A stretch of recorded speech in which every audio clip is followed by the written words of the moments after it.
الحمد للہ الحمد للہ الذی زین النبیین بحبیبہ المصطفیٰ ومن علی المؤمنین بنبیہ المجتبیٰ الصلاة والسلام علی سیدنا ومولانا محمد خیر البراء وعلى آلہ واصحابہ المتأدبین بالتقوی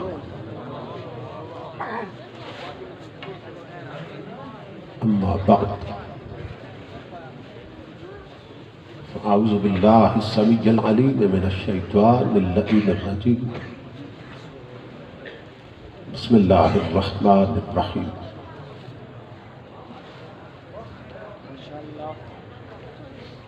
فاذکروا آلاء اللہ لعلکم تفلحون صدق اللہ مولانا العظیم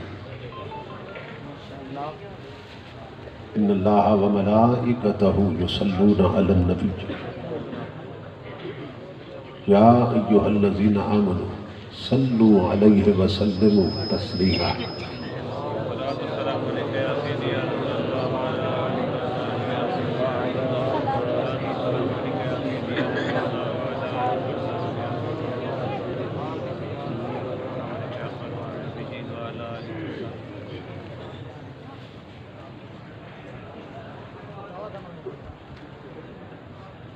لائق سب احترام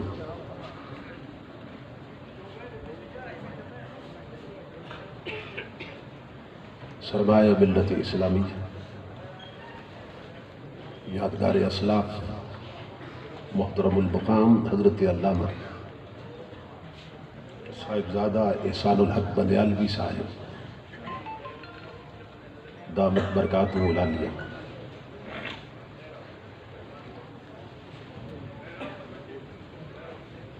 محترم المقام مجاہد ملت حضرت علامہ صاحبزادہ سعد نصیر صاحب بندیالوی دامت برکاتہ القدسیہ،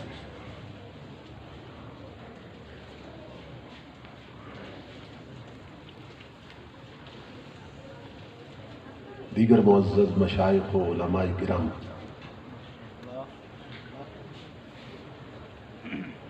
اور محترم میاں محمد منیر صاحب،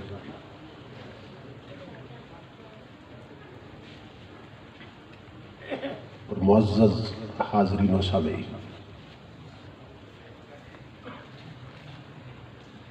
اللہ رب العزت کا لاکھ لاکھ شکر ہے کہ جس نے اپنی توفیق خاص سے آپ کو اور مجھے آج کی اس عظیم الشان عظیم المقاصد اور کثیر البرکات ذو جہتین کانفرنس میں حاضری کا شرف عطا کیا۔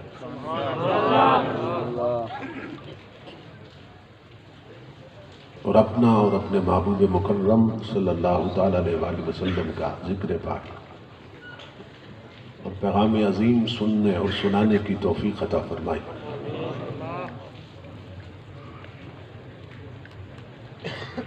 اس عظیم الشان پروگرام کے انعقاد پر میں آپ تمام حضرات کی خدمت میں بالعموم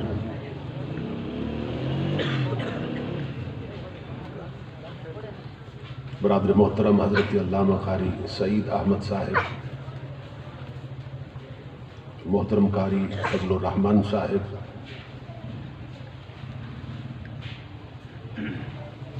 انجمن غلامان مصطفیٰ کے جملہ کارکنان، وابستگان اور معاونین کی خدمت میں بالخصوص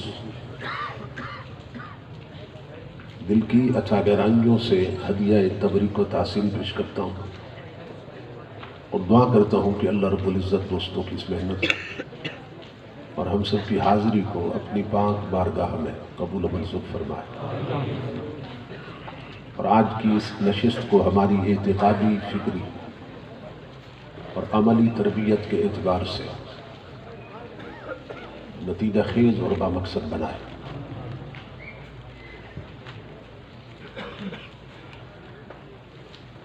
میرے لیے انتہائی اعزاز اور سعادت کی بات ہے کہ میں جگر گوشہ شیخ التفسیر والحدیث محسن اہل سنت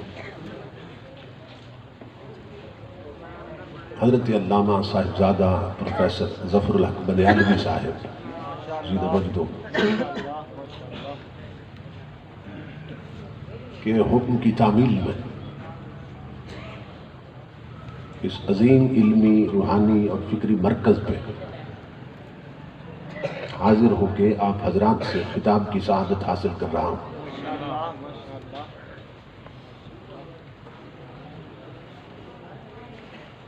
اس عظیم گھرانے کے جو اہل اسلام پہ عظیم احسانات ہیں وہ اسلامی تاریخ کا ایک حصہ ہے۔ اللہ رب العزت ان شخصیات کا سایہ قادر ہمارے سروں پہ قائم رکھے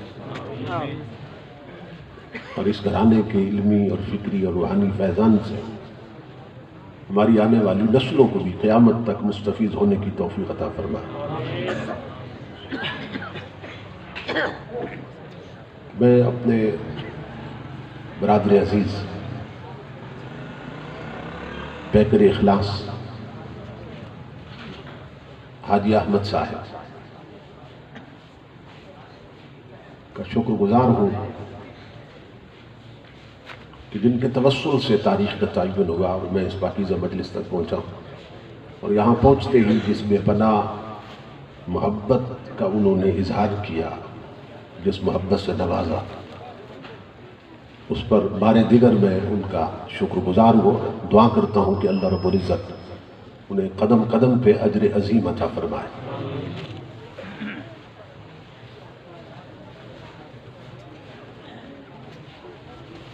مجوزہ عنوان پر گفتگو کے لیے میں نے قرآن حکیم کے جو الفاظ تلاوت کرنے کا شرف حاصل کیا ہے، ان میں اللہ رب العزت نے ہمیں حکم دیا ہے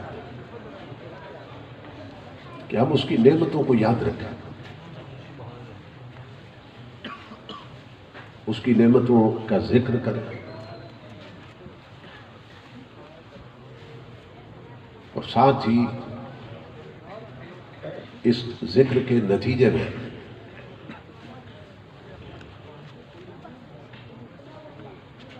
جو چیز سامنے آتی ہے اس کو اللہ رب العزت نے بیان کیا۔ اگر تم میری نعمتوں کو یاد رکھو گے اور میری نعمتوں کا ذکر کرو گے تو نتیجتاً تم فلاح پا جاؤ گے۔ فاذکروا آلاء اللہ لعلکم تفلحون، اللہ کی نعمتوں کا ذکر کرو تاکہ تم فلاح پا جاؤ۔ یہ جو فلاح کا لفظ ہے یہ 5 وقت کی آذان میں بھی ہم سنتے ہیں، حی علی الفلاح، آؤ فلاح کی طرف۔ تو علماء لغت کہتے ہیں کہ عربی زبان میں دونوں جہانوں کی کامیابی پہ دلالت کرنے والا فلاح سے بہتر کوئی لفظ نہیں ہے۔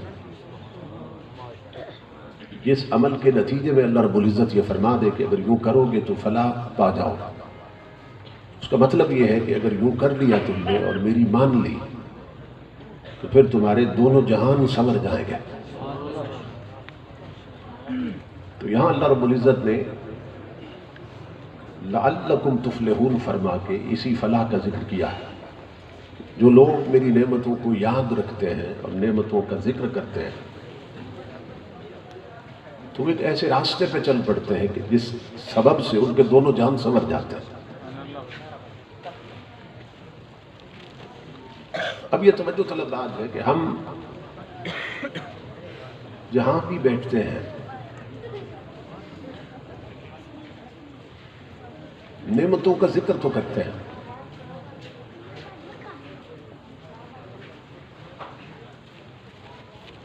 تو کیا اس آیت کی تعمیل میں کرتے ہیں؟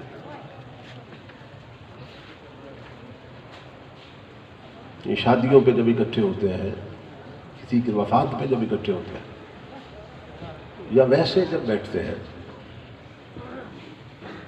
تو یہی باتیں تو ہوتی ہیں.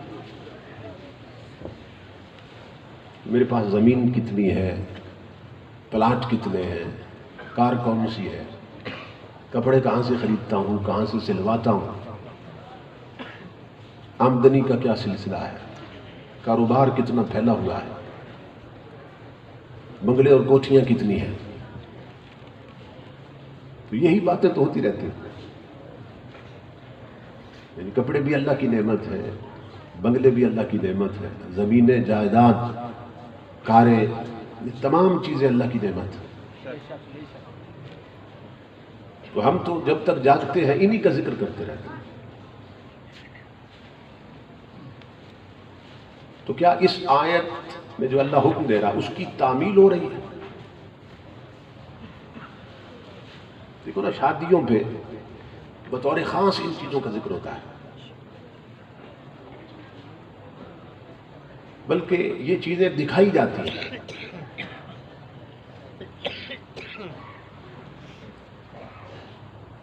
پہلے تو یہ ہوتا تھا کہ ایک ہی سوت میں شادی کے 3 دن گزر سکتے تھے. اب یہ ہے کہ جو رسم مہندی ہے اس کے لیے کپڑے الگ ہیں، بارات پہ جانا ہے تو الگ ہے، ولیمے کے لیے الگ ہے. جیسے عورتوں کے ویسے ہی مردوں کے.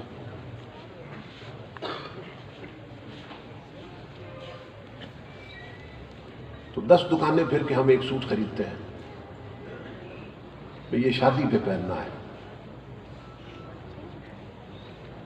اور پھر ذکر کریں گے کہ کتنا مہنگا سوٹ ہم نے پہن رکھا ہے. کپڑے اللہ کی نعمت ہے تو ذکر ہو رہا ہے. عورتیں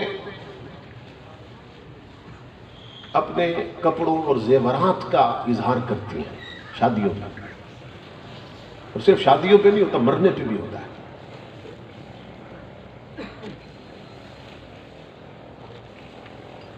اور یہی سبب ہے کہ عورت نے، بعض عورتوں نے ایک ایک انگلی میں 2 سونے کی انگوٹھیاں پہن رکھی ہوتی ہیں. اب گردن تو اللہ نے ایک ہی بنائی ہے، مگر اس میں کئی لاکٹ اور کئی سونے کے ہار پہن رکھے ہوتے ہیں. اور پھر بتایا جاتا ہے کہ میں نے جو سونا پہنا ہے یہ کتنے کیرٹ کا ہے، یہ کہاں سے بنا. تو یہ ساری نعمتیں ہیں نا ہمارے ذہن میں کہ یہ بھی نعمت ہے، یہ بھی نعمت ہے. تو ان کا تو صبح و شام ذکر ہو رہا ہے. تو کیا اس آیت کے حکم کی تعمیل ہو رہی ہے؟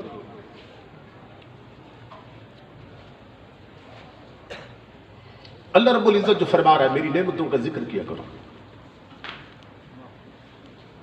تو ان میں سے کوئی نعمت ہے کہ جس کو ہم سرے بازار بیان کر سکتے ہیں؟ کہ بتائیں میرے پاس سوچ اتنے ہیں، زمینیں اتنی ہیں، پیسہ اتنا ہے، بنگلے اور کوٹھیاں اتنی ہیں. کوئی ایک شے ایسی نہیں ہے کہ جس کا ہم سرے بازار ذکر کر سکیں. پھر مطلب کیا ہے؟ اور ہم سرے بازار بھی کرتے ہیں، شادیوں پہ کرتے ہیں، مرنے پہ کرتے ہیں. تو صوفیاء نے نا صرف ایک نقطے میں بات سمجھا دی کہ ہم یہ ذکر تو کرتے ہیں نعمتوں کا، مگر نیت ٹھیک نہیں ہوتی. جو انٹینشن ہے وہ ٹھیک نہیں ہوتی. اگر نیت درست ہو جائے تو پھر اس آیت میں جو حکم ہے اس کی تعمیل ہو جائے گا. ذکر تو کرتے ہیں مگر فخراً کرتے ہیں، تمام چیزوں کا ذکر کرتے ہیں مگر فخراً کرتے ہیں. اور اللہ حکم دے رہا ہے میری نعمتوں کا ذکر کرو، فخراً نہ کرو، شکراً کرو. میری نعمتوں کا ذکر فخر سے نہ کرو، کبر سے نہ کرو، تکبر سے نہ کرو، بلکہ شکر کے ساتھ کرو کہ جس نے دی ہے اس کا ذکر کرو. کہ میں تو کچھ بھی نہیں تھا، میں تو جب پیدا ہوا تھا تو ننگا تھا، آج اگر الماریوں میں میرے 20 سوٹ پڑے ہیں تو یہ اس کی عطا ہے. میں تو جب دنیا میں آیا تھا تو خالی ہاتھ تھا. آج میرے بنگلے ہیں، کوٹھیاں ہیں، پلانٹ ہیں، قیمتی گاڑیاں ہیں، تو یہ سب میرے رب کی عطا ہے. نعرہ تکبیر، نعرہ رسالت، نعرہ حیدری، سرکار کی آمد، سورج کی آمد، کی آمد. نعرہ تکبیر، نعرہ رسالت، نعرہ حیدری، تاجدار ختم نبوت، تاجدار ختم نبوت. لبیک لبیک لبیک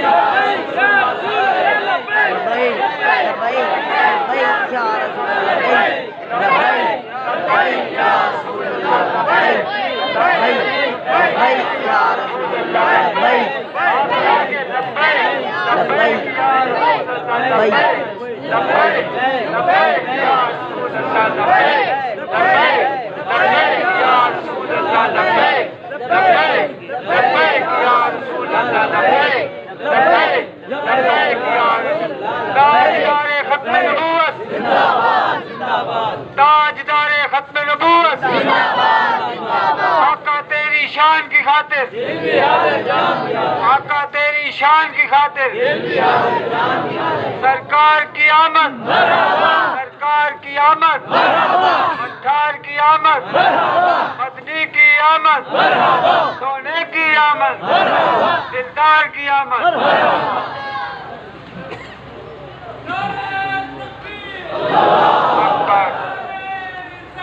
یا رسول اللہ، مرحبا مرحبا. نعرہ تکبیر، نعرہ رسالت، نعرہ حیدری، تاجدار ختم نبوت، تاجدار ختم نبوت، تاجدار ختم نبوت.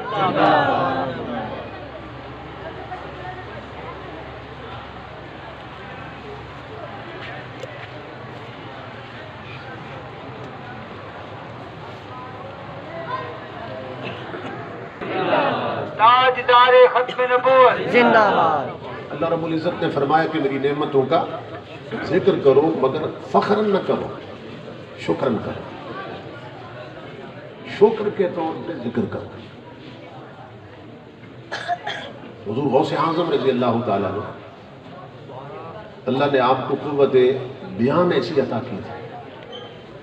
آپ کے بیٹے حضرت شیخ عبد الرزاق رحمت اللہ تعالیٰ علیہ بیان کرتے ہیں کہ ابا جی جب خطاب فرما چکے ہوتے تو مجلس سے 17 جنازے اٹھ جاتے تھے. خشیت الہی سے لوگوں کے دل پھٹ جاتا. غوث اعظم کی زبان میں اتنی تاثیر تھی. لیکن جب تہجد کے بعد مصلی پہ ہاتھ اٹھاتے ہیں تو یہ جو اللہ نے قوت گویائی کی نعمت عطا کی تھی نا غوث اعظم، اب اس کو کیسے بیان کرتا. اب اللہ رب العزت کی بارگاہ میں عرض کرتے، مولا جب میں پیدا ہوا تھا تو میں گونگا تھا، تو نے مجھے بولنا سکھایا. آج جو دنیا تڑپ اٹھتی ہے اور میں بولتا ہوں، تو میں جب پیدا ہوا تھا میرے رب میں تو گونگا تھا، تو نے مجھے بولنا سکھایا. اور اگلی بات قابل توجہ، یہ ہے نعمت کا شکر. عرض کرتے میرے مولا جب تک یہ زبان تیرے لیے بولے اور تیرے حق میں بولے تو تب تک تو اسے بولتا رکھنا، اور جس دن تیرے حق میں بولنا چھوڑ دے مجھے پھر گونگا کر دینا.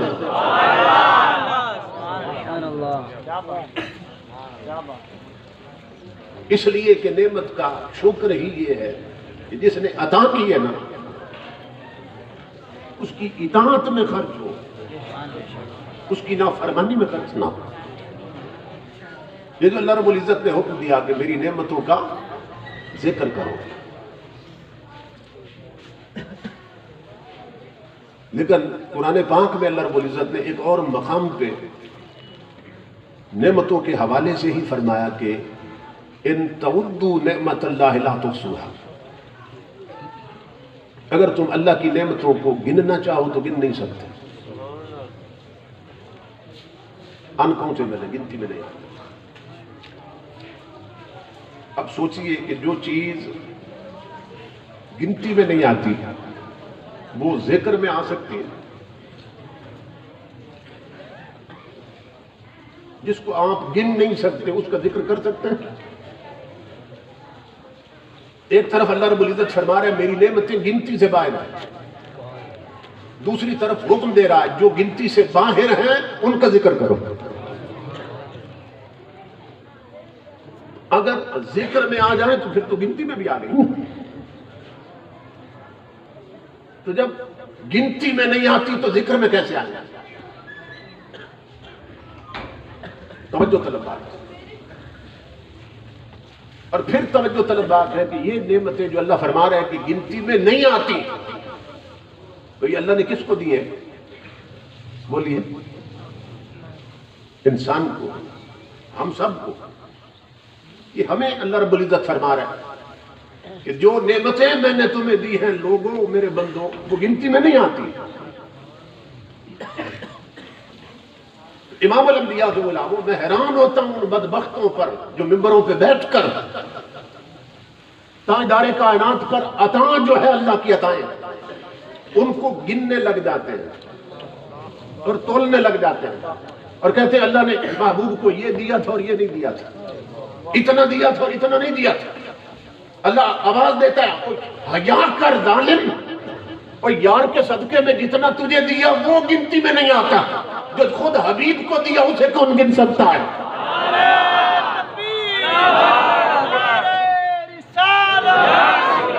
عید میلاد النبی، علماء اہل سنت، علامہ صاحبزادہ محمد عمر فیض قادری صاحب، سرکار کی آمد، مکی کی آمد، کہاں جو محبوب کے نالین کی خیرات ہیں وہ گنتی میں نہیں آتی، جو محبوب کے سر کی ویل ہے وہ گنتی میں نہیں آتی، جو اس کے جوڑوں کا صدقہ ہے وہ گنتی میں نہیں آتا، تو جو خود اسے دیا اسے کون گن سکتا ہے؟ اللہ رب العزت نے بتایا نعمتیں گنتی سے باہر، انکاؤنٹیبل ہے، لیکن حکم دیا کہ جو انکاؤنٹیبل ہیں ان کا ذکر کرو، انہیں مینشن کرو۔ جو گنتی میں نہیں آتی وہ ذکر میں کیسے آئیں گے؟ جب اس طرح حکم ہونا تو پھر ہمارے جو مفسرین ہیں، علماء ہیں، وہ پھر مخرج تلاش کرتے ہیں اللہ کے اس حکم پر عمل کیسے کیا جائے۔ اللہ رب العزت نے یہ حکم تو دے دیا، اس کی نعمتوں کا ذکر کیا جائے اور بتایا کہ نعمتیں گنتی میں نہیں آتی، اب ذکر کیسے کریں جو گنتی میں نہیں آتی؟ یہ بالکل ایسی بات ہے کہ جیسے قرآن حکیم میں ہے کہ وَعَمَلُوا آلَ داود شکرا، اللہ رب العزت نے فرمایا اے آل داود میرا شکر ادا کرو، اے داود اور آل داود میرا شکر ادا کرو۔ جب اللہ نے یہ حکم بھیجا حضرت داود علیہ السلام پر، آپ رو رو کے بے ہوش ہو گئے تھے۔ جب کچھ دیر کے بعد ہوش میں آئے تو اللہ رب العزت نے فرمایا داؤد میں نے حکم دیا تھا کہ میری نعمتوں کا شکر ادا کرو، آپ اتنا ڈر کیوں گئے؟ داؤد علیہ السلام نے عرض کی مولا میں ڈر اس لیے گیا کہ تو نے ناممکن کام کا حکم دے دیا،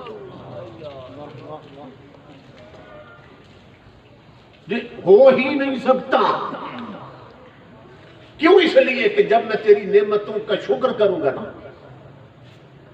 تو وہ نعمت پر شکر کرنا بھی تیری ایک نعمت ہوگی۔ نعمتوں پر شکر بھی اللہ کی ایک نعمت ہے، وہ نعمتوں پر شکر بھی تیری نعمت ہوگی، اور تو کہتا ہے میری نعمت پر شکر کرو، تو جب ہر بار شکر کروں گا تو شکر ہوگی نعمت، اس نعمت پر پھر شکر میرے ذمہ آئے، اس طرح نہ تیری نعمتیں ختم ہوگی نہ میں شکر ادا کر سکوں گا۔ اس کی کوئی صورت نظر نہیں آتی۔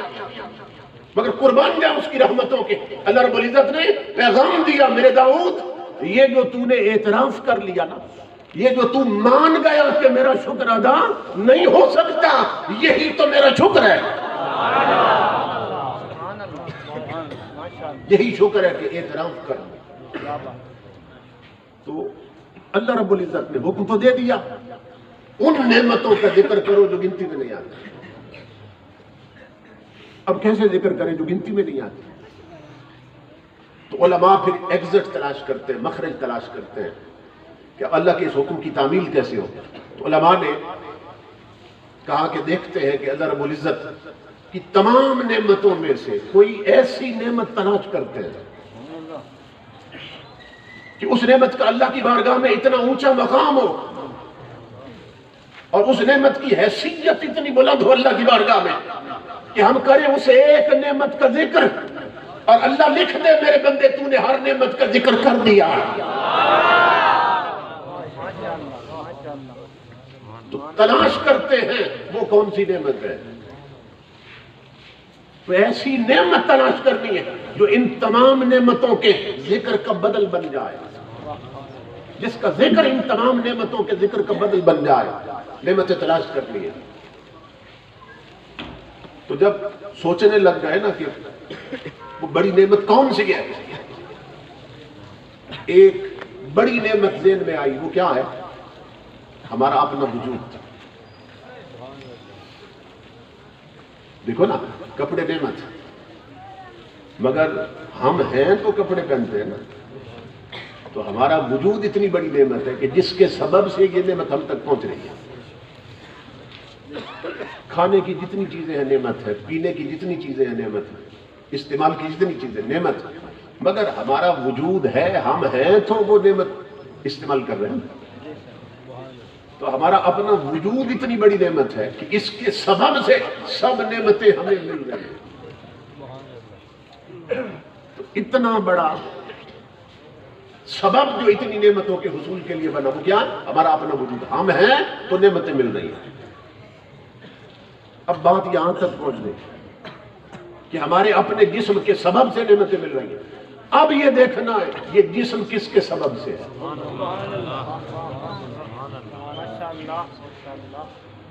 میں بالکل جیسے سبق پڑھاتے ہیں نا اس طرح آپ کو سمجھا رہا ہوں. علماء کو تو میں سبق سنا رہا ہوں, آپ کو سبق دے رہا ہوں, میں پڑھا رہا ہوں.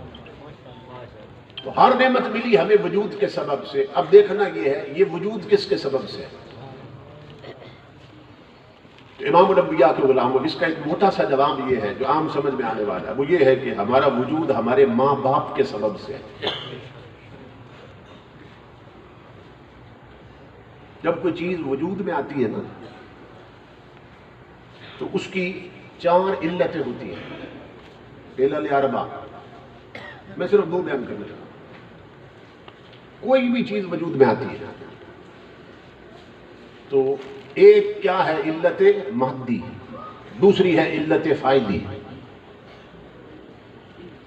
مثلا میں سادہ سی مثال دیتا ہوں, سب کو سمجھ آئے گی کہ یہ جو پانی کا گھڑا ہوتا ہے جو گھروں میں لوگ رکھتے ہیں کہ پانی ٹھنڈا رہتا ہے, تو یہ کس چیز سے بنتا ہے؟ مٹی سے. تو خود بنتا ہے یا اسے کوئی بناتا ہے؟ بناتا ہے. کمہار کہتے ہیں بنانے والے.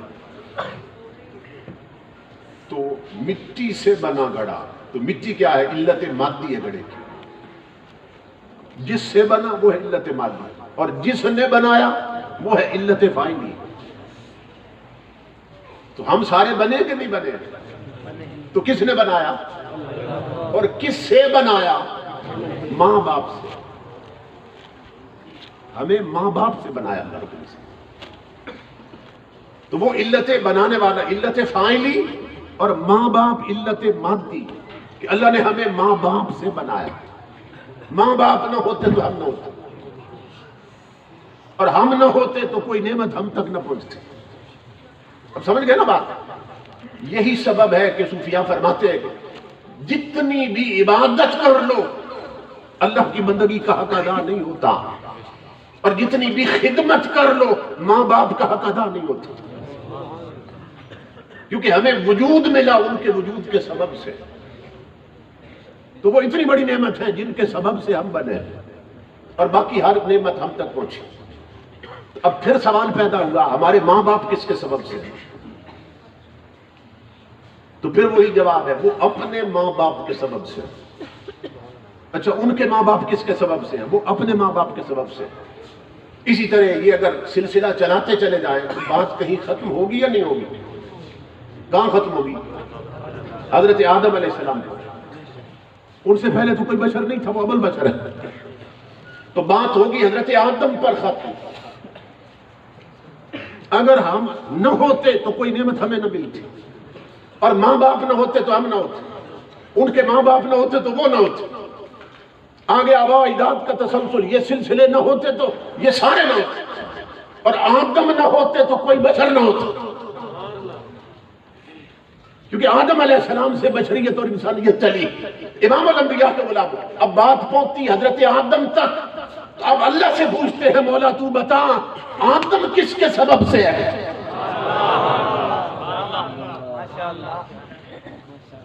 خود آدم کس کے سبب سے؟ تو حدیث قدسی ہے، اللہ رب العزت فرما رہا لولا محمد لما خلقت آدم، اگر میرا مصطفیٰ نہ ہوتا تو آدم کو بھی وجود عطا نہ کرتا۔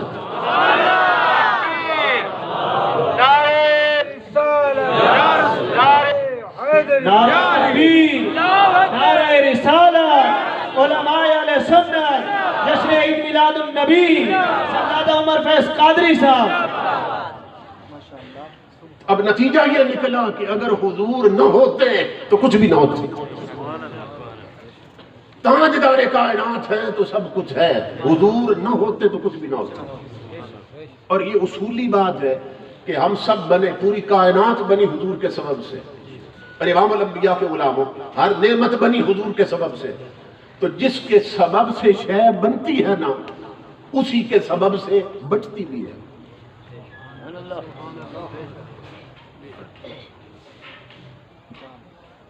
جس کے سبب سے بنی کائنات کی ہر نعمت، جس رسول کے سبب سے بنی، اسی کے سبب سے بچی بھی ہے۔ بنی بھی حضور کے سبب سے اور بن کر بچی بھی حضور کے سبب سے، اور اللہ کی عزت کی قسم لوگوں بٹ کر بچی بھی حضور کے سبب سے ہے۔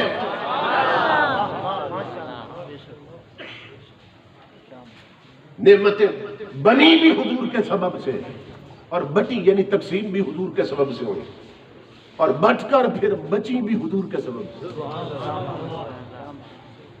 اگر تاجدار کائنات نہ ہوتے تو کچھ بھی نہ ہوتا۔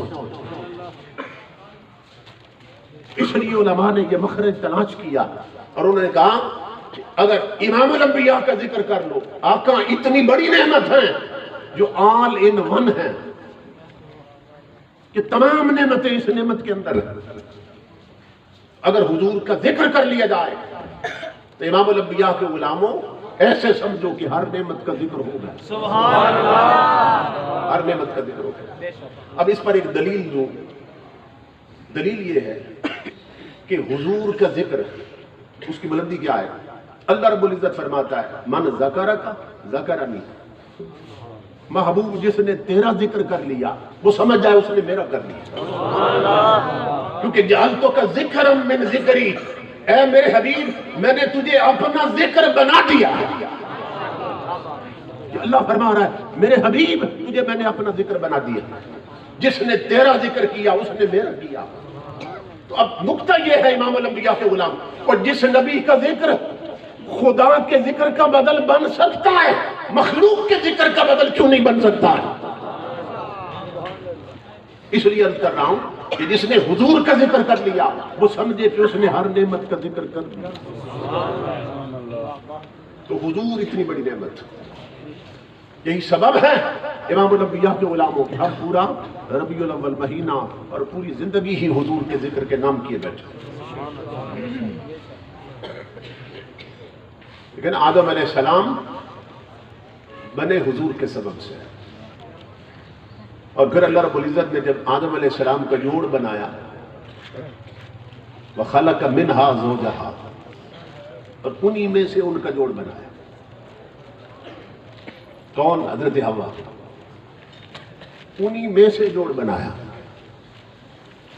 لیکن جب اپنی ہی طرح ایک انسانی سٹرکچر دیکھا آدم علیہ السلام نے، پہلے تو تنہا تھے، ایک ڈھانچہ دیکھا پیکر بشری اپنے جیسا، تو الجنس یمیل الی الجنس، جنس جنس کی طرف مائل ہوتی ہے، تو طبیعت مائل ہونے لگی اور چھونا چاہا، ٹچ کرنا چاہا، قریب ہونا چاہا، تو اللہ رب العزت نے آواز دی آدم اسے ہاتھ نہیں لگا سکتے، یہ حرام ہے۔ ابھی حرام ہے، اسے ہاتھ نہیں لگا سکتے۔ توجہ طلب بات ہے، بنی انہی کے جسم سے ہے، انہی سے بنی ہے، مگر حرام ہاتھ نہیں لگا سکتا۔ تو مولا حلال ہونے کی صورت کیا ہے؟ فرمایا اس کا ایک ہی سبب، وہ ذات جو تیرے ہونے کا سبب بنی، 20 بار میرے مصطفیٰ پہ درود پڑھ لے۔ یہ ایک سوال ہے، اس کو ذہن میں رکھیں، کسی بھی مکتبہ فکر کے عالم سے پوچھیں کہ حضرت حوا کو اللہ نے جب پیدا کیا تھا، آدم علیہ السلام کے لیے وہ حلال کیسے ہوئی تھی؟ حق مار کیا قرار پایا تھا؟ حق مار کیا تھا جو آدم علیہ السلام نے دیا تھا حضرت حوا کو؟ کتابوں سے اس کا جواب دے کہ حق مار کیا تھا جو آدم علیہ السلام نے دیا تھا، جس کے سبب سے حضرت حوا حلال ہوئی تھی۔ اس کے سوا کچھ نہیں بتایا جا سکتا۔ اللہ نے فرمایا تھا آدم یہ حلال تب ہوگی کہ 20 بار میرے محبوب پہ درود پڑھے۔ میرے ابا جی رحمت اللہ علیہ فرمایا کرتے تھے، بھئی اب جو بندہ درود سے پریشان ہوتا ہے مجھے اس کے آدمی ہونے میں شک ہونے لگتا ہے کہ یہ آدم علیہ السلام کی اولاد ہے یا نہیں ہے۔ یہ کہیں ڈارون کے نظریے تو نہیں آ گیا کہ اگر آدم علیہ السلام کی نسل ہو تو پھر درود سے کیسے پریشان ہو سکتی ہے؟ اس لیے کہ آگے ان کی نسل چلی ہی درود کے صدقے سے۔ 20 بار درود پڑھا حضرت آدم نے حضرت صلی اللہ علیہ وسلم پر، حضرت حوا حلال ہو گئی۔ اچھا توجہ طلب بات ہے کہ یہ جو مار ہوتا ہے نا، یہ ٹوٹلی طور پہ عورت کا حق ہوتا ہے۔ یہ مرد جو دیتا ہے جس کو حق مار کہتے ہیں، یہ کلی طور پہ عورت کا حق ہوتا ہے، وہ قبول کرے یا معاف کر دے، اس کا حق ہے نا۔ تو توجہ طلب بات یہ ہے کہ یہاں جس کا حق تھا اسے کیا ملا؟ دیکھو نا، آدم علیہ السلام نے درود بھیجا، درود پہنچا حضور کی طرف، درود کے صدقے میں آدم علیہ السلام کو حضرت حوا مل گئی، مگر درود کس کو ملا؟ تمہارے میرے نبی۔ درود ملا حضور کو، درود کے بدلے میں حوا ملی حضرت آدم کو، اور جس کا حق تھا اس حوا کو کیا ملا؟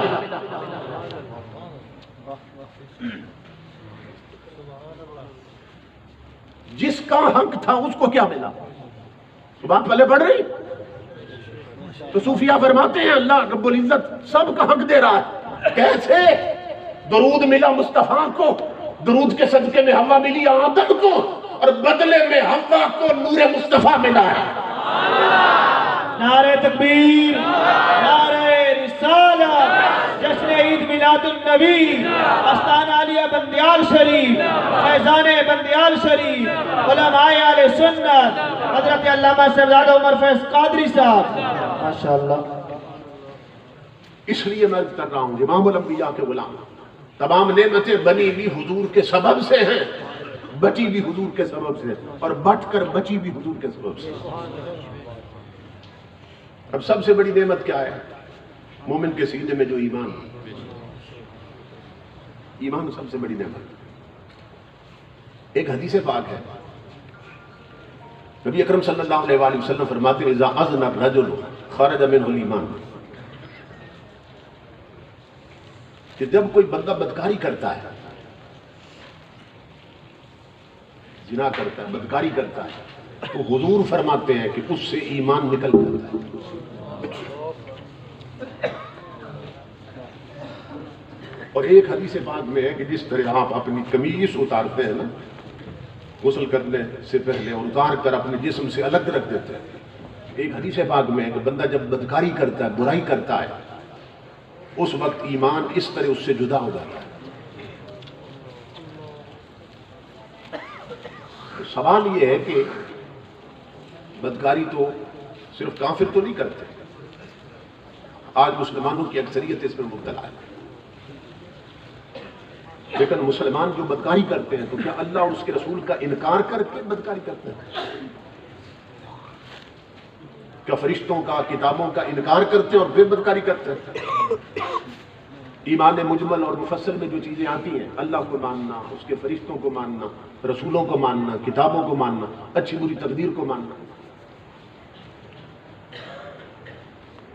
تو جو مسلمان بدکاری کرتے ہیں، جن چیزوں کو مان کر کوئی مومن بنتا ہے، ان میں سے کسی چیز کا انکار کر کے کرتے ہیں بدکاری۔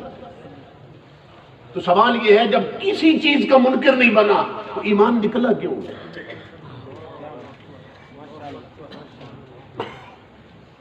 امام الانبیاء فرماتے ایمان خارج ہو جاتا، الگ ہو جاتا، ایمان نکل جاتا۔ نکلا کیوں ایمان؟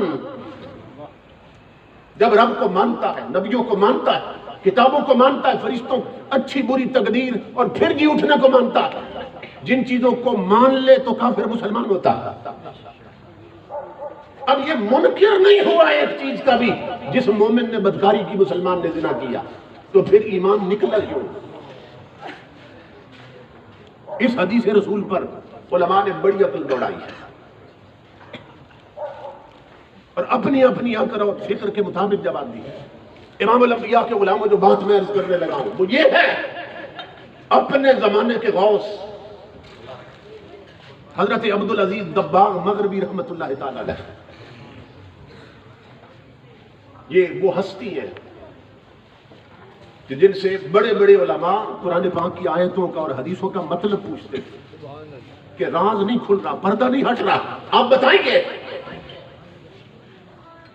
آپ چٹے امی تھے، چٹے ان پڑھ تھے، یعنی کسی مدرسے میں نہیں گئے پڑھنے، اللہ نے پڑھا کے بھیجے، آنکھیں نہیں پڑھے، پڑھ کے آئے تھے۔ تو لوگ پوچھتے اس حدیث کا معنی کیا ہے، اس آیت کا مطلب سمجھ نہیں آ رہا،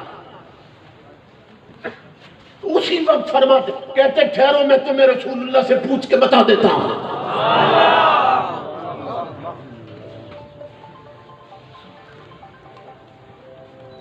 اور لوگ ان کے سامنے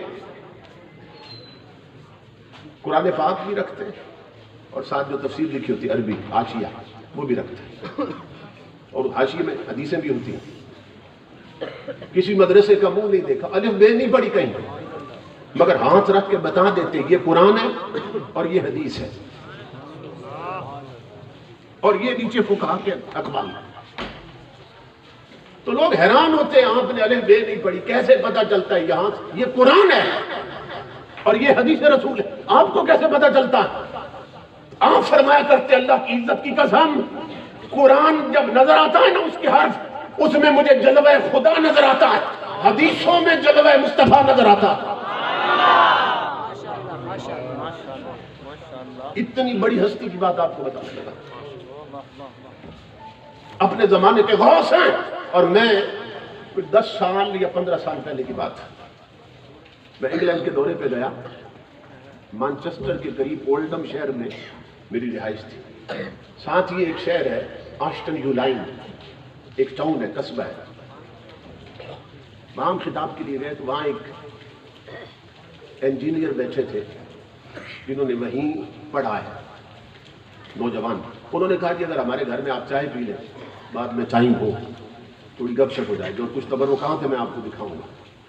تو خیر ہم وہاں پہنچے تو انہوں نے بتایا کہ یہ جو حضرت شیخ عبدالعزیز دباغ مغربی رحمت اللہ تعالی، تو انجینئر صاحب بتانے لگے کہ صوفیاء کے ساتھ نا مجھے تباً محبت ہے، اور تصوف میرے ذوق کے ساتھ بہت میچ کرتا ہے، تو میں یہ ذوق رکھتا ہوں تصوف اور صوفیاء کا۔ تو مجھے کسی نے بتایا کہ یہ حضرت شیخ عبدالعزیز دباغ مغربی جو ہے، ان کا فرمان ہے کہ جو بندہ 10 دن میرے مزار پہ آ کے معتکف ہو جائے، اعتکاف کرے، تو میں اسے قبر سے نکل کے ملاقات کروں گا۔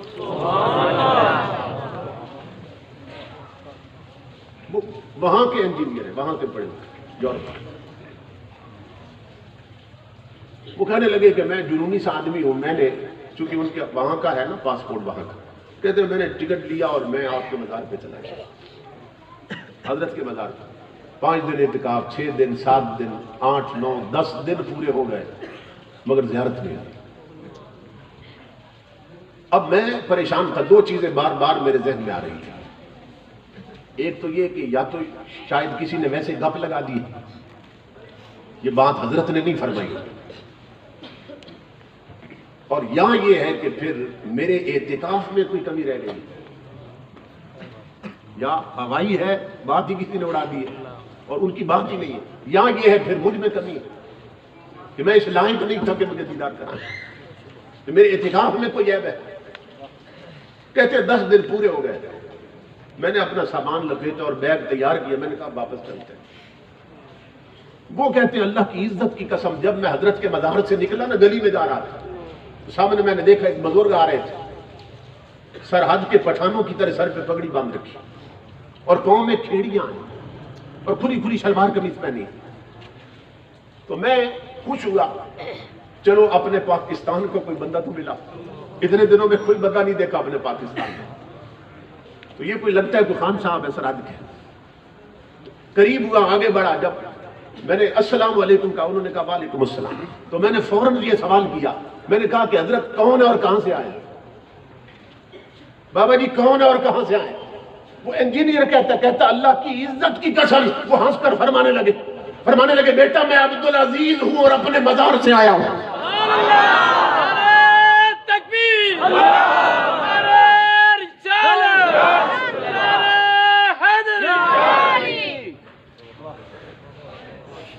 اقبال نے کہا ہے فنا کیسی بقا کیسی جب اس کے آشنا ٹھہرے، جو اللہ کے شناساں ہیں، جو رب کے ولی ہیں، رب جب فنا کیسی بقا کیسی جب اس کے آشنا ٹھہرے، کبھی اس گھر میں آ نکلے کبھی اس گھر میں جا ٹھہرے۔ اقبال کہتا ہے death does not exist, it is life that is the predominant reality, not death۔ Iqbal کہتا ہے قلندر لاہوری کہ موت کا حقیقت میں کوئی وجود نہیں ہے، یہ اللہ کا امر ہے جو اترتا ہے۔ اقبال کہتا ہے میری آنکھیں دیکھتی ہیں کہ قبر کے باہر بھی زندگی تھی، قبر کے اندر بھی زندگی ہے۔ فرق صرف اتنا تھا، چراغ پہلے باہر جلتا تھا، اب چراغ اندر جلتا، اس کی روشنی میں کوئی فرق نہیں آیا، پہلے باہر جلتا تھا اندر جلتا۔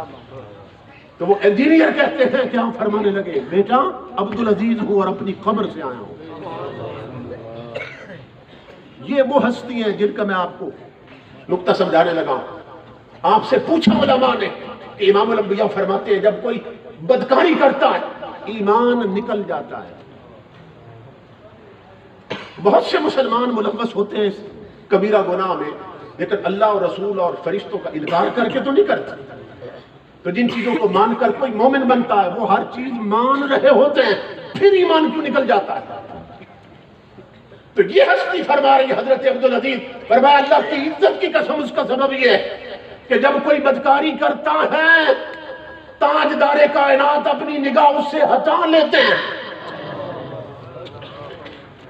کیونکہ ہر مومن حضور کی نظروں میں رہتا ہے اور یہ سینے میں ایمان اس لیے ٹکا رہتا ہے کہ ہر مومن پر مصطفیٰ کی نگاہ رہتی ہے۔ اور جب کوئی بدکاری کرتا ہے امام الانبیاء اپنی نظریں ہٹا لیتے ہیں، اس لیے ایمان نکل جاتا ہے۔ بات سمجھ آئی آپ کو؟ تو میں عرض کر رہا ہوں کہ ہم بنے بھی حضور کے صدقے میں، ہر نعمت بنی بھی حضور کے صدقے میں، اور بن کر بچی بھی حضور کے صدقے میں، اور بچ کر پھر بچتی بھی حضور کے صدقے میں۔ اگر آج ہم بچے ہوئے ہیں امام الانبیاء کے غلاموں تو صرف اس لیے کہ ہم حضور کا نام لیتے ہیں، صرف اس لیے کہ ہماری گردنوں میں حضور کی غلامی کے پٹے ہیں، ہم حضور کا کلمہ پڑھتے ہیں، جیسے بھی ہیں مگر حضور صلی اللہ علیہ وسلم کی امت کہلاتے ہیں. تو حضور کے سبب سے ہم بچے ہوئے. تو جس کے سبب سے ہر نعمت ملتی بھی ہے، بچتی بھی ہے، بچتی بھی ہے، تو بتاؤ اگر ان کا ذکر نہ کریں تو پھر کس کا ذکر کیا جائے؟ ہمارا تو یہ جو وطن عزیز ہے، ہمارا ملک پاکستان، یہ بچا ہوا ہی حضور کے صدقے، کیونکہ یہ بنا ہی ان کے نام پہ، بنا ہی ان کے نام پہ. پاکستان کا مطلب کیا؟ لا الہ الا اللہ محمد رسول اللہ. لا الہ الا اللہ یہ پورے کلمے کا عنوان ہے. پاکستان کا مطلب کیا؟ لا الہ الا اللہ. امام الانبیاء کے غلاموں، اب یہ بنا ہے کلمے کے نام پہ. تو میں بتا رہا ہوں، جس شہر پہ کوئی بنتی ہے اسی پہ بچتی بھی ہے. تو ہمارا ملک کیسے بچے گا؟ کیوں؟ اس لیے کہ بنا کلمے کے نام پر. تو کفر پھیلانے سے نہیں بچ سکتا، منافقت سے نہیں بچ سکتا، رافضیت اور قادیانیت پھیلانے سے نہیں بچ سکتا، سکھوں کو اپنے ملک میں داخل کرنے سے نہیں بچ سکتا، امریکہ کا پالتو کتا بننے سے نہیں بچ سکتے. تم جس کے نام پر بنا تھا اسی کے نام سے بچو گے.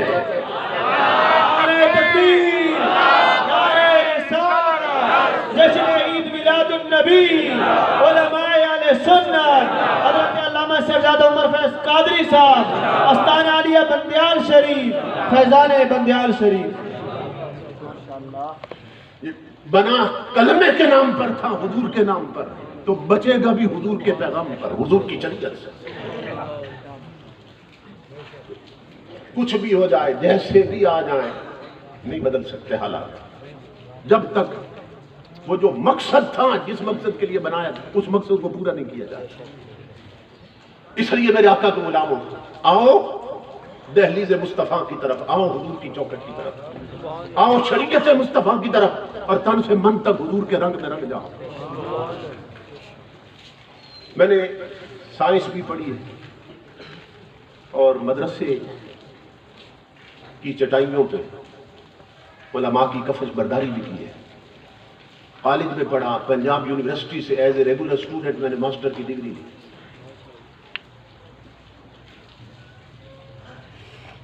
یورپ 16 سال تک اس کے مختلف شہروں ملکوں میں خطاب ہوتے رہے.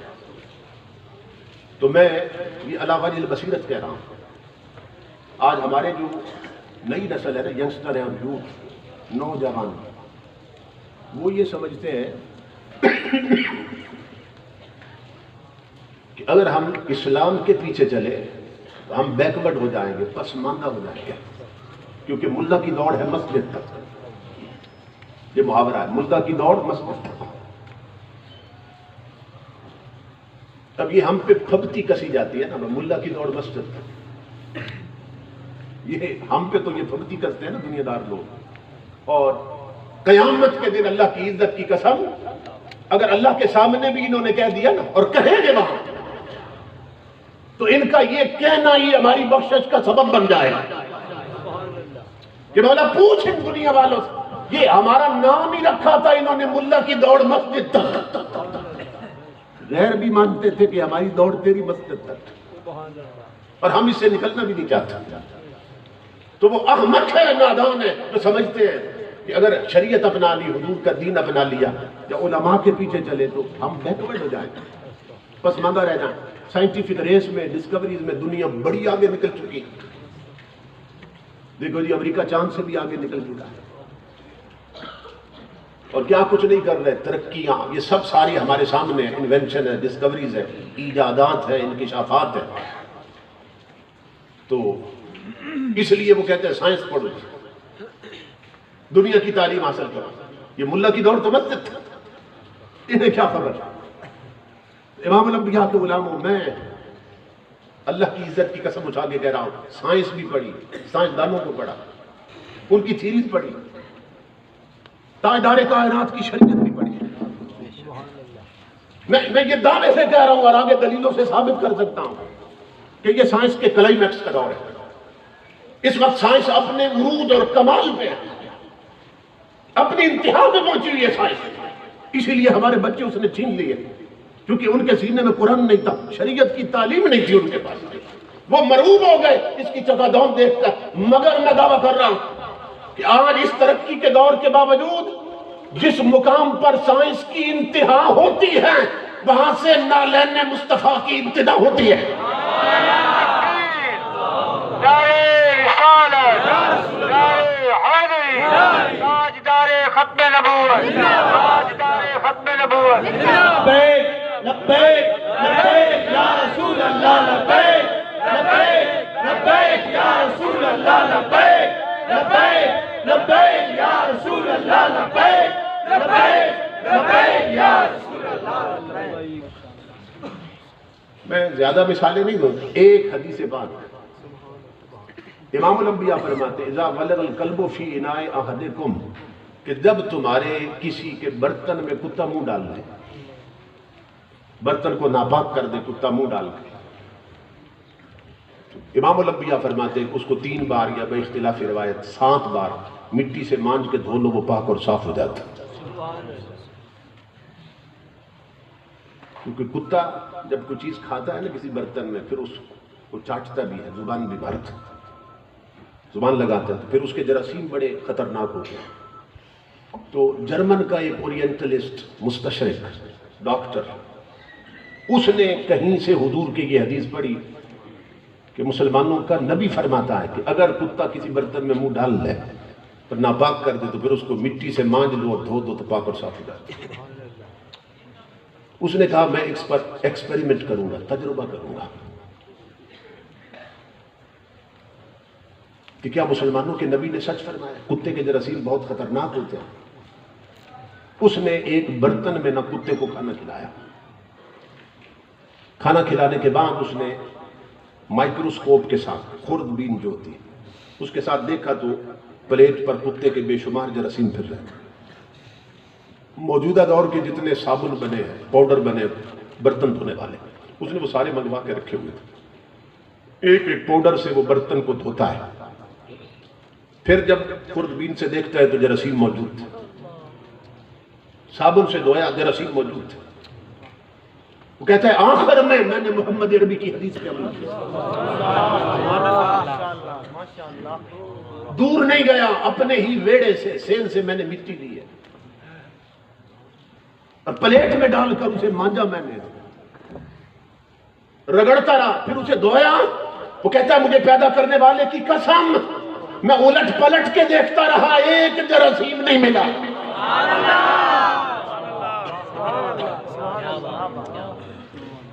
اس کی عقل چکرا گئی۔ وہ کہتا ہے میں نے پڑھا تھا امام الانبیاء کی سیرت میں کہ حضور امی تھے، وہ کسی سکول پڑھنے نہیں گئے، انہوں نے کسی کالج کا منہ نہیں دیکھا، تو مسلمانوں کے نبی نے کس بنیاد پر یہ بتا دیا کہ مٹی سے مانج لو تو کتے کے جراثیم ختم ہو جاتے ہیں اور برتن پاک صاف ہو جاتا ہے؟ مسلمانوں کے نبی نے یہ کیسے فرما دیا؟ اس پر کہتا ہے میری عقل چکرا گئی۔ میں نے کہا اب مٹی کو لیبارٹری میں لے کے نہ ٹیسٹ کروں گا، اس کا انالیسس کروں گا، مٹی نے جراثیم کیوں مار دیے؟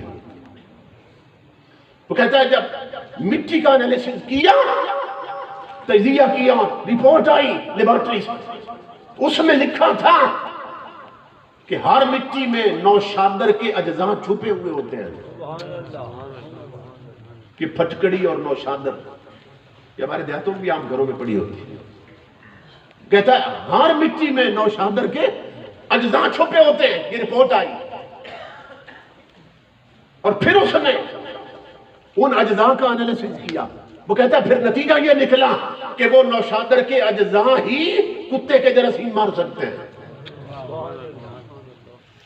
اس پر وہ اٹھا اور کہنے لگا مسلمانوں کے نبی تیرے علم کو سلام، تیری فکر کو سلام، تیرے علم کی وسعت اور باریک بینی کو سلام، کہ آج صدیوں کی تحقیق کے بعد امریکہ اور جرمنی کے سائنسدان اس مقام کو نہیں پا سکے جس مقام پر تو نے اپنے بلال کو کھڑا کر رکھا تھا۔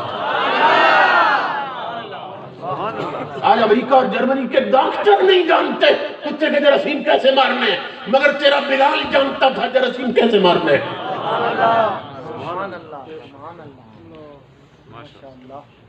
اس لیے جوانوں آؤ دہلیز مصطفیٰ کی طرف، آؤ ان مدرسوں کی طرف جہاں ریئلٹیز ہے، فیکٹس ہے، حقیقت ہے۔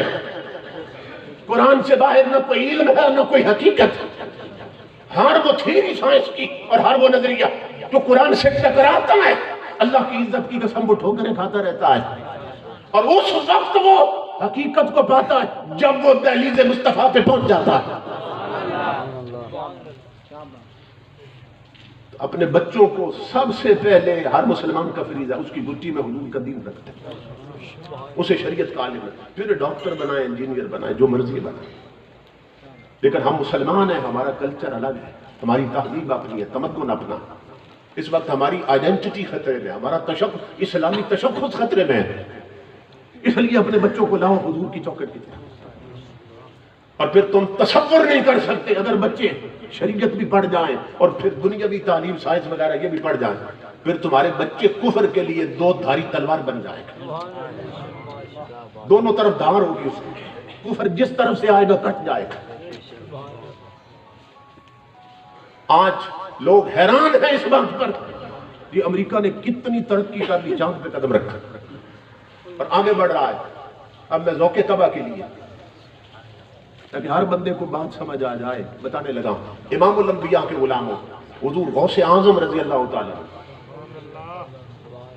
جب آپ جوان ہوئے نا تو بچپن میں گھر میں جو بوڑھی عورت آیا تھی، یعنی خادمہ تھی گھر میں، جو غوث اعظم کو کھلایا کرتی تھی، اٹھایا کرتی تھی اور گھر میں خادمہ بن کے رہتی تھی، وہ ملنے آئی غوث اعظم کو جب غوث اعظم جوان ہوئے۔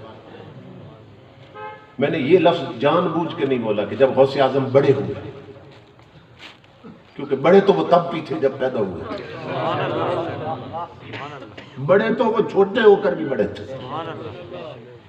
جب جوان ہوئے غوث اعظم، وہ بچپن میں جو دائی گھر میں رہتی تھی خادمہ، وہ ملنے آئی غوث اعظم، پرانی باتیں اس نے شروع کر دی، کہنے لگی بیٹا عبد القادر، پرانی باتوں میں سے ایک بات پوچھنی رہ گئی ہے۔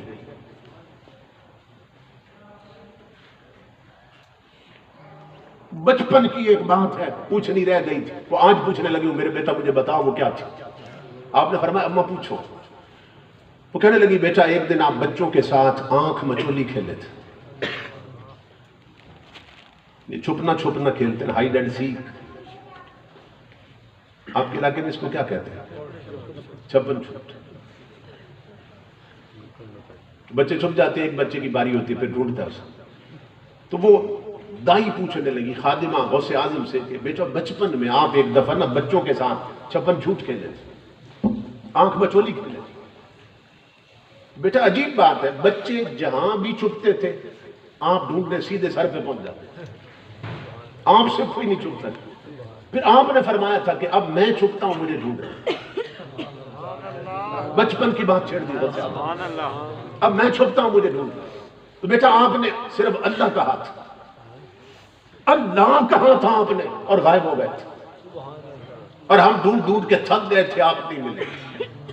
پھر اچانک آپ آ گئے تھے تو بیٹا وہ بات رہ گئی تھی، پوچھنا یہ چاہتی ہوں بیٹا عبد القادر بچپن میں کہاں چھپ گئے تھے کہ ہم نے ہر جگہ ڈھونڈا نہیں ملے تم؟ غوث اعظم ہنس پڑے، یورپ کی طرف دکنے والے جوانوں سنو، غوث اعظم ہنس پڑے، فرمایا اللہ کی عزت کی قسم اماں میں چاند میں چھپ گیا تھا۔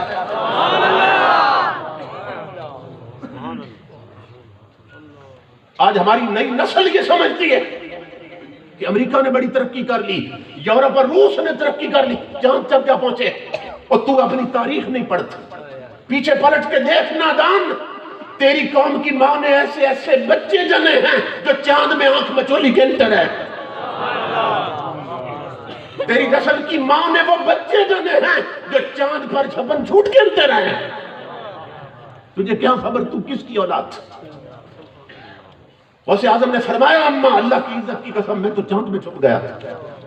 وہ دیہات کی سادہ سی عورت وہ پوچھنے لگی بیٹا کیا اب بھی چاند میں چھپ سکتے ہیں؟ غوث اعظم ہنس پڑے، فرمایا اماں کیسی باتیں کرتی؟ اور اماں وہ تو عبد القادر کا بچپن تھا جب میں چاند میں چھپتا تھا، اماں بات بڑی آگے نکل چکی۔ کہا وہ کیا بیٹا؟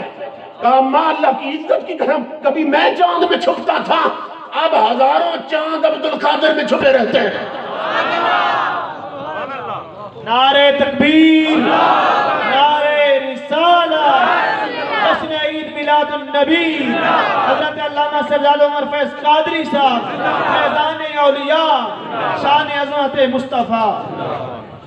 آپ کے خلیفہ کہتے ہیں شیخ ابو مسعود، کہتے ہیں وکانا شیخنا الشیخ عبد القادر رضی اللہ تعالیٰ عنہ کانا یمشی فی الہوائے علی رؤوس الاشہاد فی مجلس ہی، کہتے 70,000 کا مجمع لگا تھا، غوث اعظم ممبر پہ خطاب کر رہے تھے، اچانک جوش میں آئے، ممبر نیچے رہ گئے، آپ ہوا میں چلے گئے، اور فرمایا واللہ ما تطلع الشمس حتی تسلم علیہ۔ یہ جو بی بی کو بتایا تھا نا، بات بڑی آگے نکل گئی۔ اب 70,000 کے مجمع میں ممبر پر اعلان کر رہے ہیں، سنو لوگو اللہ کی عزت کی قسم، سورج اس وقت تک طلوع نہیں ہوتا جب تک پہلے مجھے سلامی نہیں دیتا۔ تو میں اماں اب بات بڑی آگے نکل چکی، اب ہزاروں چاند عبد القادر میں چھپے رہتے ہیں۔ تو وہ کون سی چاند گاڑی تھی جس پر وہ اتنے دور چلے جاتے؟ وہ کون سی طاقت تھی، وہ کون سا اپالو تھا جس پر ان ماؤں کے بچے چاند میں آنکھ میں چولی کھیلنے جاتے ہیں؟ یہ صرف غوث اعظم کی بات نہیں ہے، امام الانبیاء کے غلاموں میں مولا روم، مولانا روم،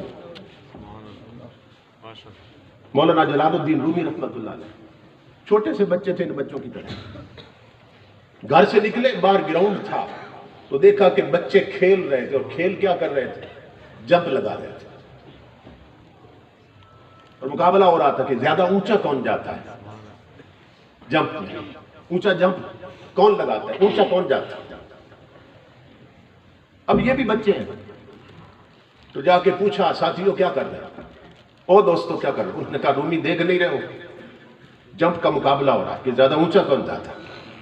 رومی ہنس پڑے، فرمایا اگر جمپ بھی لگانا ہے نا حضور کے غلام ہو تو ذرا ٹھیک کر کے لگا۔ انہوں نے کہا پورا زور تو لگا رہے ہیں، اور کیا ٹھیک کر کے لگا۔ مولانا روم فرمانے لگے یہ بھی بچے ہیں، فرمایا آقا کے غلام ہو، وہ جمپ ہی لگانا ہے کم از کم اتنا لگاؤ پہلے آسمان تک تو جاؤ نا، اتنا تو جمپ لگاؤ حضور کے غلام، پہلے آسمان تک جاؤ۔ بچے ہنس پڑے، کہا رومی کیسی الٹی باتیں کرتا، کبھی اتنے اونچے بھی جمپ لگتے ہیں، ہم سے نہیں لگتا، رومی تو لگا، اگر تو اسے لگتا، ہمیں جو مشورے دیتا تو لگا نا۔ آپ نے فرمایا پھر میں جمپ لگانے لگا، مصطفیٰ پہ درود پڑھا رومی نے، 6-7 سال کی عمر ہے، اتنا اونچے چلے گئے آنکھوں سے غائب ہو گئے۔ رومی اتنا اوپر چلے گئے آنکھوں سے غائب ہو گئے، بچے ڈر کے گھر دوڑے، حضرت رومی کی والدہ کے پاس گئے، گھر والوں کے پاس، کہاں اماں پتہ نہیں رومی کو کوئی جن اٹھا کے لے گیا، کوئی بھوت لے گیا تیرے بیٹے کو، اچانک اوپر گیا غائب ہو گیا۔ ماں دوڑتی آئی، جب گراؤنڈ میں تو آگے رومی بیٹھے نا حضور پہ درود پڑھ رہے تھے، ماں نے سینے لگایا، ماتھا چوما، رومی تو کدھر چلا گیا تھا؟ بچے کہتے تو غائب ہو گیا تھا۔ کہا اماں میں آیا تھا گراؤنڈ میں، بچے جمپ لگا رہے تھے، میں نے کہا حضور کے غلام ادھر ٹھیک کر کے لگا، پہلے آسمان تک تو جاؤ نا۔ ماں نے ماتھا چوما، رومی پھر کیا ہوا؟ کہا اماں یہ کہتے لگے ہم سے نہیں لگتا تو لگا، اماں پھر میں نے لگایا، تو بیٹا پھر کیا ہوا؟ کہا ماں تیرے مقدس پلائے ہوئے دودھ کی قسم ہے، جب تیرے بیٹے نے جمپ لیا ہے پہلا آسمان نیچے رہ گیا تھا، میں آگے نکل گیا تھا۔ تکبیر،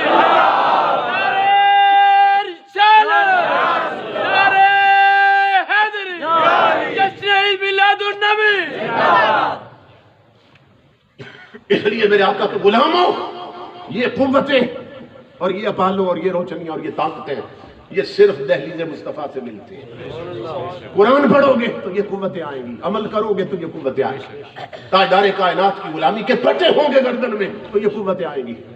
یہ کالج میں پیدا نہیں ہوتے ایسے لوگ، یونیورسٹیوں میں پیدا نہیں ہوتے ایسے لوگ، ان ٹوٹی چٹائیوں پہ پیدا ہوتے ہیں جہاں خشک ٹکڑے کھا کر محمد عربی کی دین پڑھتے اور شریعت پڑھتے ہیں۔ آپ تو خوش نصیب ہیں کہ آپ کے ارد گرد اتنے فضلاء علماء وہ رہتے ہیں. میں نے بڑے بڑے شہر دیکھے ہیں، بڑی بڑی آبادیاں، بنگلے اور کوٹھیاں، وہاں کوئی عالم دین نہیں ملتا، کوئی اللہ کا نام بتانے والا نہیں ملتا. آپ کے قریب بندیال شریف ایک نام ہے پوری دنیا میں، اور بندیالوی سلسلے کے علماء آپ کی سرپرستی فرما رہے ہیں، اور اس گھرانے کا ایک عظیم فرد آپ کی سرپرستی فرما رہا ہے. آپ کے لیے بڑی خوش بختی کی بات ہے. پھر بھی اگر آپ کے بچوں کے سینے بجھے رہ جائیں، آپ سے بڑھ کے بد نصیب کون ہو. اور یہ ہر دور میں ایسا ہوا کہ جو بہت زیادہ امیر لوگ ہوتے ہیں نا، یہ ان کی بد نصیبی رہی ہے کہ انہوں نے ہر دور میں دین غریبوں کو بخشا ہوا ہے. نعرہ تکبیر، نعرہ رسالت، نعرہ حیدری، تاجدار ختم نبوت، تاجدار ختم نبوت. حضور غوث اعظم نے مدرسہ بنایا تھا. اب اندازہ کریں، پڑھانے والے غوث اعظم ہوں اور پھر بھی لوگ بچے نہ بھیجیں، اس سے بڑھ کے بد نصیبی کیا ہوگا. تو جو نہیں بھیجتے تھے غوث اعظم کو ملتے نا، بازار میں کوئی مل جاتا، کہیں مل جاتا، آپ پکڑ لیتے ایک ایک امیر بندے کو اور بڑا تاریخی جملہ فرمایا کرتے. اسی پہ خطاب ختم کرنا. ایک ایک بندے کو پکڑ کر جھٹکا دیتے، فرماتے یا قلیل العقل بیتک علی الدجلۃ وتموت عطشانا، فرماتے عقل کے اندھے اور رہتا دریا پہ ہے پھر بھی پیاسا مر رہا ہے. یا عبد القادر کے علم اور روحانیت کا دریا بہ رہا ہے، شہر بغداد کا ہے، فیض مدینے کا بٹ رہا ہے، اور پھر بھی تیرے بچوں کے کاسے خالی رہ گئے، پھر بھی تمہارے سینے بجھ رہ گئے. تو امام الانبیاء کے غلاموں، یہ جو مدرسے بنے، یہ بنے تو آپ کی زمین پر ہیں، مگر یہاں فیض مدینے کا بٹ رہا ہے. اس لیے اپنی اولاد کا رخ کر لو ان مدرسوں کی طرف. میں بہت زیادہ شکر گزار ہوں ان علماء کا، مشائخ کا، میزبانوں کا، اپنے بھائی حاجی احمد صاحب کا، کہ جن کے توسل سے یہاں حاضر ہوا، علماء کی زیارت کا شرف پایا، اور مل بیٹھ کر ہم نے کچھ بھولا ہوا سبق دہرانے کی کوشش. اللہ رب العزت سب کو حضور کی شریعت پر عمل پیرا رہنے کی توفیق عطا فرمائے. وما علینا الا البلاغ. تمام یہ بات